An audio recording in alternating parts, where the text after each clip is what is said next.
Après avoir configuré tout ce qui est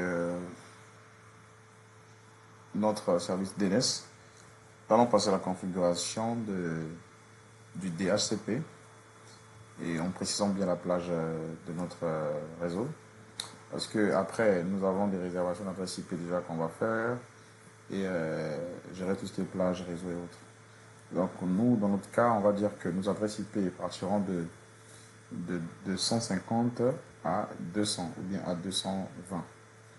Permettre en sorte que nous puissions avoir des adresses IP statiques parce que nous avons déjà une adresse IP de notre serveur qui est la 10.10.100 et le serveur répliqué sera la 10.10.101. Ok. Donc voilà, nous allons aller au niveau de gérer. On va dire ajouter des rôles. On ajoute des rôles. On vient ici, rôles et fonctionnalités. On vient ici, suivant. Installer installation basée sur les rôles et fonctionnalités ou une fonctionnalité. On va dire OK. Et puis voilà, il nous localise bien notre serveur. OK là. Et bien sûr, ce qui m'intéresse ici, c'est de prendre le serveur DHCP. OK. Je suis un serveur DHCP, outils et rôles, voilà ce qui va avec. Ici, je clique rien, je fais suivant. Pardon d'autres choses ici, je n'ai pas besoin de configurer tout ce qui est FTP, tout ça, non, j'ai besoin de rien. Je vais faire suivant. Je vais faire encore suivant. Je vais te dire à mon serveur de redémarrer une fois qu'il a fini de configurer, il a fini d'installer automatiquement. Je redémarre au cas quand je peux redémarrer moi-même. Donc je viens, je clique installer. Je n'ai pas besoin de redémarrer, je vais le redémarrer moi-même. C'est toujours important de cliquer sur redémarrer pour permettre qu'il redémarre après l'installation parce que c'est une loi assez importante au niveau de Microsoft. Lorsqu'on installe un rôle, on est censé, ou bien une fonctionnalité, la machine est censée redémarrer pour qu'il puisse prendre en compte toutes les configurations que vous avez mis en place. C'est toujours important, très important, on va dire. Voilà. Donc on va wait, patienter que le serveur DHCP puisse se mettre en place. Et puis on va le configurer, parce que là on va l'installer simplement. Après il faut le configurer. Voilà. Donc on connaît que quand on fait la partie DHCP, on a deux versions des IP adresses. On a la version IPv4 et la version IPv6. Mais pour notre labo, on va travailler avec la version IPv4. Parce que bon nombre de personnes ne connaissent pas comment travailler avec l'IPv6. Je fais fermer. Et lorsque je viens sur mon dashboard, je remarque que au niveau de ici, j'ai un cadran jaune comme de stop. Bien que je n'ai pas redémarré, mais je pense bien redémarrer ma machine parce que je ne redémarre pas, ça ne sera pas bien. Et je travaille sur le compte administrateur. Donc on est sur le compte administrateur. Voilà, sur le compte administrateur.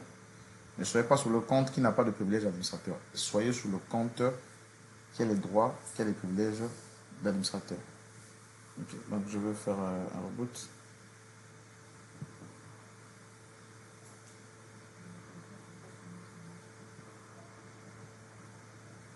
Je vais faire redémarrer. Et puis je mets continuer. Et redémarrer quand même. Ma machine va redémarrer.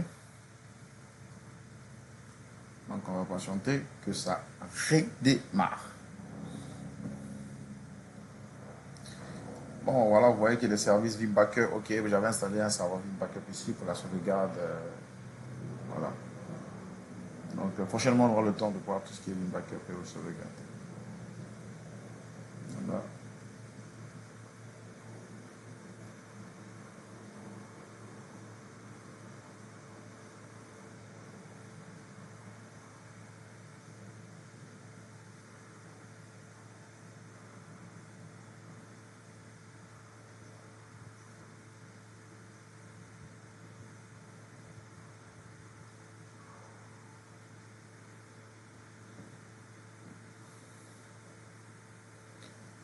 Aujourd'hui, tout ce qu'on peut faire au niveau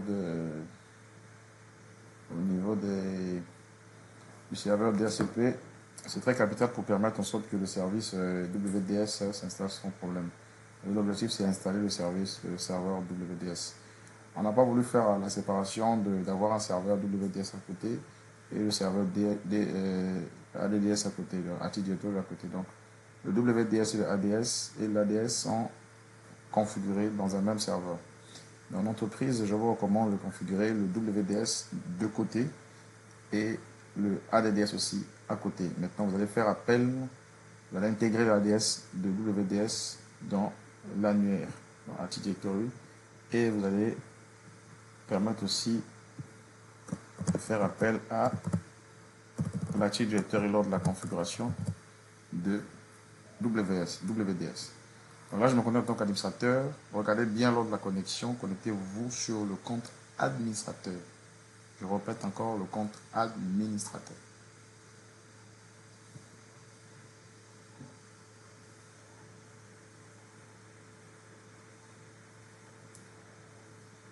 Voilà.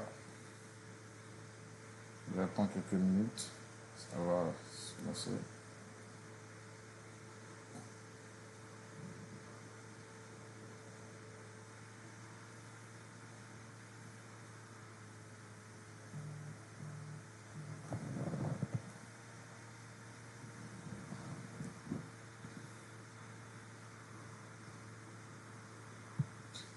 Ok. Vous allez remarquer que ici, nous sommes sur notre dashboard. Nous avons le service ADDS, DHCP, DNS et IIS, le serveur d'impression. Remarquez que nous ne partons pas à pas avec la configuration de plusieurs rôles, mais vraiment c'est du step by step. Vraiment tout doucement, on est en train de configurer nos services. Vous allez remarquer que nous n'avons pas configuré le DNS. Nous l'avons installé. Et là, il faut qu'on passe à la configuration. Donc, je viens au niveau de mon onglet jaune là-bas. Je clique, je dis quoi? Terminer la configuration du DHCP. Donc, avec Windows Server 2022, 2019, 2016, ça va sortir comme ça. Il va vous demander de configurer, de continuer l'installation de votre rôle ou bien fonctionnalité. Je clique sur configurer DNS, DHCP plutôt. Une fois arrivé sur ce champ-là, l'étape suivante, on va dire quoi? Administrateur DHCP, utilisateur DHCP. Donc, autoriser le serveur DHCP sur l'ordinateur cible, s'il appartient au domaine. Donc, je vais cliquer sur suivant. Et ce qu'on remarque ici, c'est que si, ici on dit spécifier les informations d'identification à utiliser pour autoriser ce serveur DHCP dans les services ADDS. Bon, premier point, on a utilisé les informations d'identification de l'utilisateur suivant. Nom d'utilisateur, il connecte, et puis on a administrateur. Le deuxième point, utiliser d'autres informations d'identification. Ça veut dire quoi? Si nous n'avons pas connaissance du mot de passe administrateur et nous avons un deuxième compte qui a le privilège administrateur, nous allons prendre ce compte-là ici. Donc, nous allons prendre ce compte ici. Nous allons prendre ce compte. Et puis partir se spécifier. Mais comme si nous avons déjà un compte administrateur et nous avons bien connaissance de son mot de passe, on part avec ce compte-là. Donc, je vais faire quoi? Valider. Donc, le deuxième champ là, si nous n'avons pas les identifiants du premier compte, mais on a un deuxième compte qui est un compte administrateur, on loge ce compte-là ici. Mais nous, dans notre cas, nous avons le mot de passe du compte administrateur. Je valide ça. Il dit quoi? On remarque bien que création du groupe, création des groupes de sécurité terminée. Redémarrer le service serveur DHCP sur l'ordinateur cible pour que les groupes de sécurité soient effectifs. Autorisation du service du serveur DHCP terminé. Je clique quoi? Comme ça. Là, nous avons configuré le service DHCP, le rôle DHCP. Mais ce n'est pas tout. Si je viens au niveau ici, là, si je viens au niveau de outils, je cherche Attends. Je cherche ça. Je descends, je cherche ordinateur, utilisateur et ordinateur. Je dois voir normalement les utilisateurs, l'administrateur DHCP et les users DHCP. Donc ici, qu'est-ce qu'on constate ici? On a la présence ici du groupe administrateur. Quand vous voyez deux têtes comme ça, quand vous voyez les deux têtes comme ça, c'est que c'est un groupe.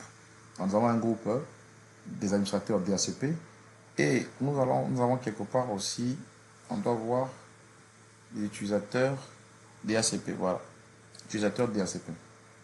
Voilà, l'utilisateur DHCP. Donc ça c'est le groupe utilisateur DHCP. Ça c'est leur groupe. Ils ont le domaine local, sécurité, et voilà. Donc, et si on voit les membres ici, dans les membres, nous avons personne. Et voilà, parce qu'il n'y a pas eu encore une intégration quelconque. Bien.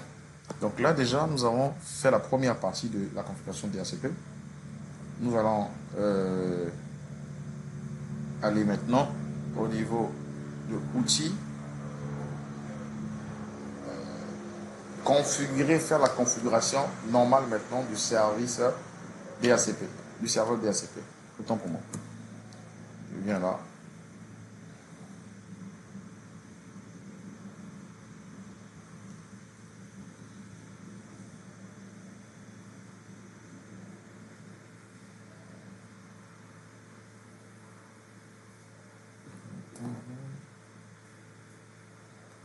Voilà. Si je déroule comme ça, normalement, mon IPv4 et mon IPv6 doivent être au vert par défaut. Voilà. Ça montre que la configuration des deux versions IPv4 et IPv6 sont correctes. Est-ce que c'était difficile? Non. Ici, ce qui m'intéresse, c'est quoi? C'est la configuration de l'IPv4. Donc, je viens ici sur IPv4, je fais suivant comme ça. Et je vais créer une étendue. Cette nouvelle étendue, c'est pour gérer tout ce qui est configuration des adresses IP distribuées et autres. Donc, je viens sur une nouvelle étendue. Je clique sur suivant. Là, je vais appeler ça quoi? Je vais appeler ça déploiement. Parce qu'on va faire le WDS après, donc je vais appeler ça déploiement WDS. Je vais appeler ça déploiement WDS. Là, je vais mettre ma plage réseau, je vais mettre 10.10. C'est quoi ça? Ok. Point.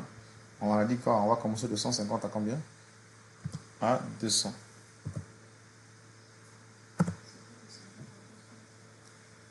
Euh, 50 à 200, c'est une architecture à toi. Parce qu'on n'a pas le même point d'adressage. Voilà. Donc, on va faire de 10.10.10.200. Donc, on a, on va dire 220. Peut-être on aura plus que ça. Peut-être si on a un pack de 75 machines, 70, on va mettre à 230 au moins. 230. Ok. La longueur ici, on va dire, la longueur, ça nous parle de tout ce qui est CIDR. CIDR, donc le slash, c'est slash 8. On va connaître le masque. Voilà. Donc on va prendre le slash 24. Voilà. Slash 24. Ok. Donc là, c'est bon, je fais suivant. Et là, on me dit la plage pour exclure l'adresse IP. Bon, là, on s'en fout. Ah, pas besoin. On s'en fout. Je fais suivant. On me dit quoi déjà? Définir, bon voilà, ici c'est durée d'adresse IP. Donc là, on va dire quoi? Définir une durée de bail d'adresse IP et au niveau de notre serveur. Donc on va dire peut-être 8 heures et non 8 jours. Donc on va mettre à 0 ici. On va mettre à 0. Et là on va mettre 8 heures. Donc l'adresse IP peut changer après 8 heures du temps si tu n'es pas connecté. Et quelqu'un d'autre peut récupérer l'adresse IP après 8 heures du temps que tu ne sois pas connecté. Donc Voilà, on peut se mettre ça en minutes. Après 30 minutes, ça change. Si tu n'es pas en réseau, tu te déconnectes et tu reviens. Après quelques minutes, ça peut changer. Voilà. Donc là, oui, je veux configurer ces options maintenant. On me dit quoi pour ajouter l'adresse IP, si vous avez, on dit quoi déjà, ajouter une adresse IP pour un routeur. Ok, on va mettre la passerelle par défaut, on mettra la 10.10.10.1. Et je mets quoi? Ajouter. Et je mets suivant. Là, tout simplement, on a ici quoi? On a l'adresse IP et on a l'adresse IP qui nous ramène vers le WAN. Ça veut dire quoi? Ça, c'est la carte NAT. En fait, vu que je suis en configuration de ma carte de VMware. Donc, ça, c'est la 172. C'est ma deuxième carte qui me permet de ramener vers Internet. Donc, du coup, c'est ça. On va mettre suivant. On va mettre suivant. Je vais mettre suivant. Ici, c'est quoi? Il me dit entrer l'adresse IP qui permet au client Windows Server avant d'utiliser, voilà, s'enregistrer et résoudre le nom de domaine. On va mettre l'adresse IP. La 10.10.10.100. On va voir comme ça. Je l'ajoute. Je vais mettre suivant. Oui, je veux activer cette étendue maintenant. Je clique sur suivant. Je clique sur terminer. Et voilà, nous avons configuré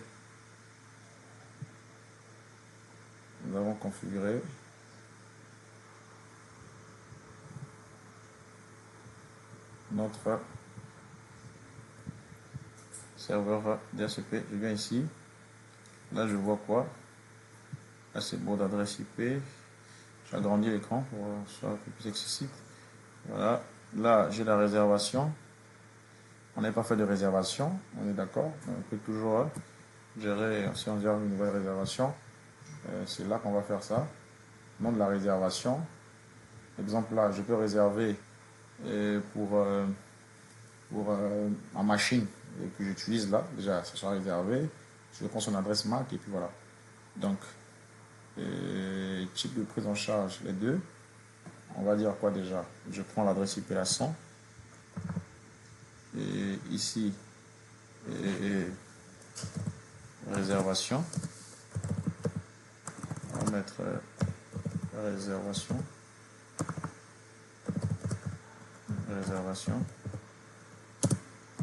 IP AD. Maintenant là, je vais voir un peu. Je vais faire Windows R. Je vais faire CMD.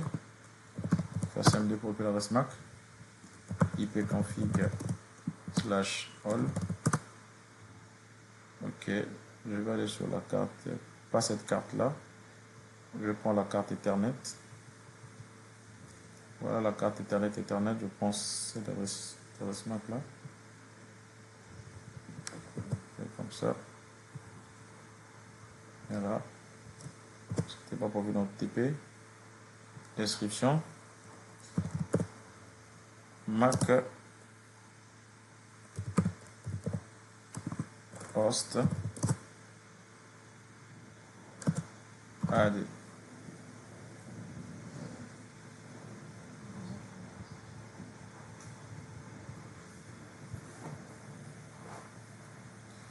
Je mets ajouter. Voilà.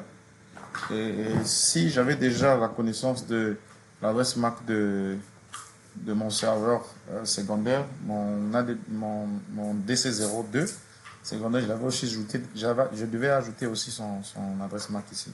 Puis comme je n'ai pas connaissance, c'est bon. Voilà, vous remarquez ici que non. Là, j'ai déjà fait une réservation. Je clique ici. Une réservation qui est bien effective ici. Voilà. Voilà. Ok. Donc, voilà un peu. Voilà. Donc là, c'est fait. Nous avons configuré notre serveur DHCP. Si nous avons un utilisateur, nous avons un client qui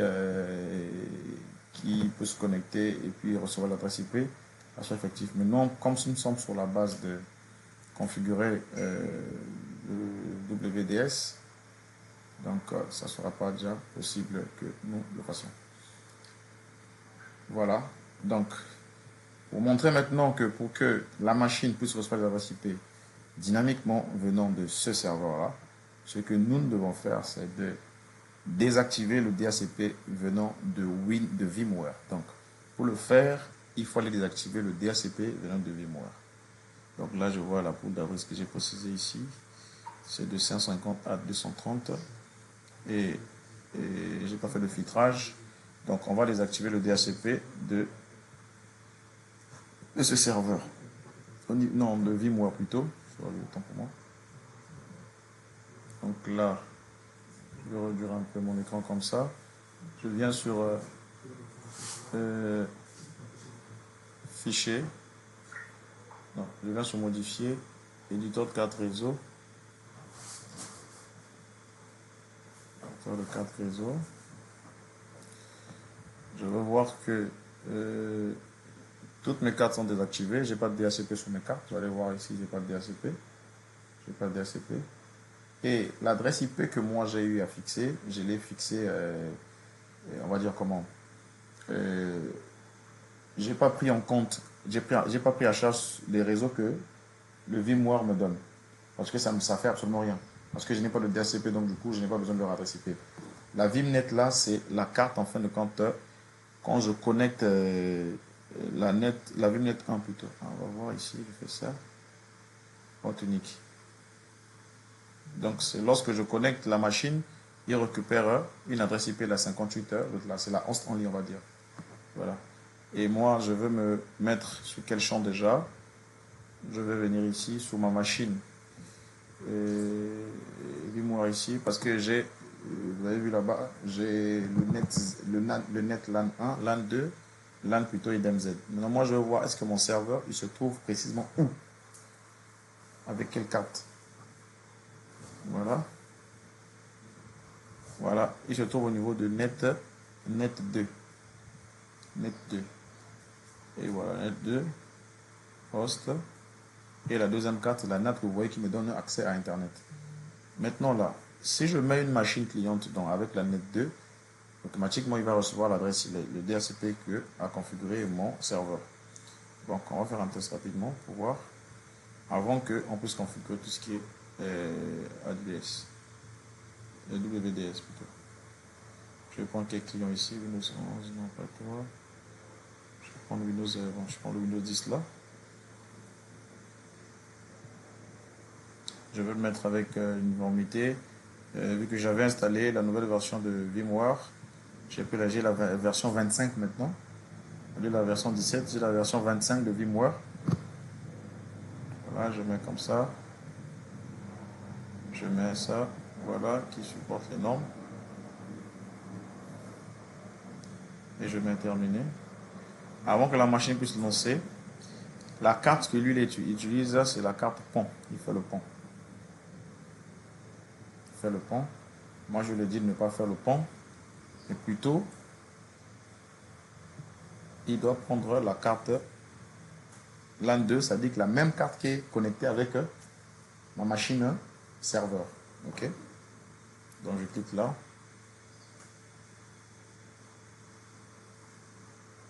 Je mets OK. Et je démarre.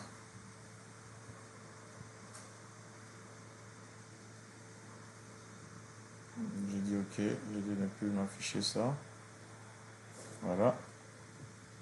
On va patienter, voir ce que cette machine va recevoir comme IP. On est d'accord que nous avons configuré notre serveur en sorte qu'il dispose d'adresse IP à partir de 150 à 230.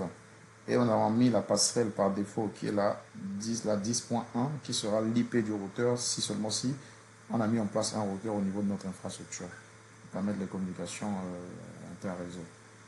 Donc voilà, on va patienter, voir un peu. ce que ça va donner.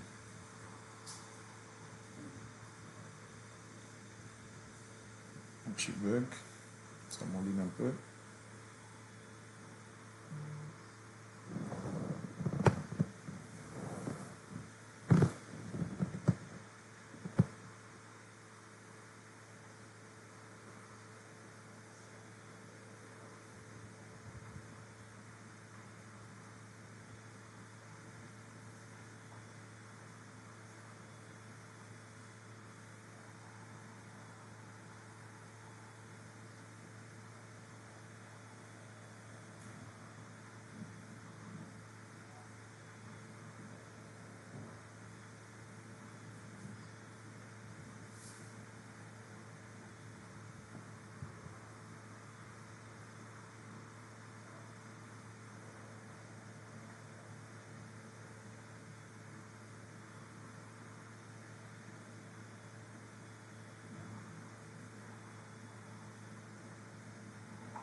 Voilà, nous sommes ici au niveau de notre machine cliente. Cette machine cliente là, nous allons vérifier son IP adresse. C'est une machine que j'ai déjà fait assez de tests avec. J'ai fait des tests avec tout ce qui est WireGuard, de microtik et la supervision réseau avec RTG. Donc c'est une machine cliente que j'ai déjà utilisée avant. Donc on va essayer de voir si il reçoit l'IP venant de son serveur. On va faire ipconfig.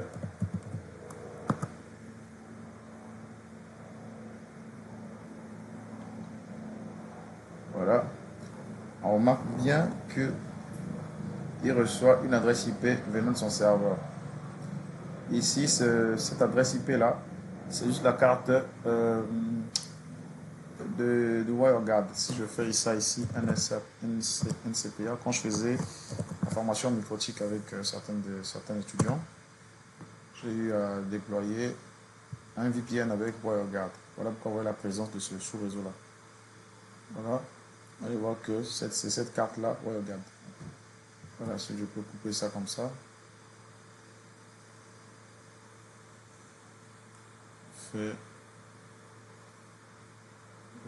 Si je fais disable, voilà. Donc là, ipconfig. Et là, vous remarquez, si je fais cls, je fais ipconfig, vous remarquez que j'ai juste une seule adresse IP parce que l'autre, je l'ai désactivé parce que c'est du WireGuard seulement. J'ai désactivé. Donc, merci d'avoir suivi cette vidéo et merci de vous abonner parce que nous avons montré ici comment mettre en place le service le serveur DHCP et nous avons pris soin de vous montrer de A à Z comment déployer ce serveur. Donc, n'oubliez pas de vous abonner et à la prochaine séance. Là, on va déployer tout ce qui est le rôle WDS, ajout de disques et autres. À très bientôt.